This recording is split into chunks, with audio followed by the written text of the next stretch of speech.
In this video, I will let you know how I use Redbubble popular text tool. So let's start the video. You have to search for this website and then you will come on this page. On this page, you have to click on Redbubble popular tags. This will take you to this page where you will see all the niches popularity wise. You can also set the number of entries that can be shown. For example, here I choose 100. Now, in order to search the keywords related to your niche, you have to use this search box. You can write your niche here and search for it.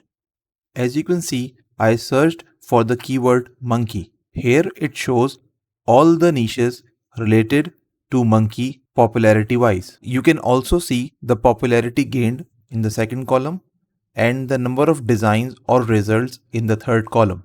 Here you can see that the first sub niche has 3300 results. So it is a good keyword to start. You can also sort this list by popularity change. For that, you have to click here. Here you can see these niches have gained the popularity. So you can click on any one of the links and that will take you to the specific Redbubble page. You can use this tool to get an idea of trending niches.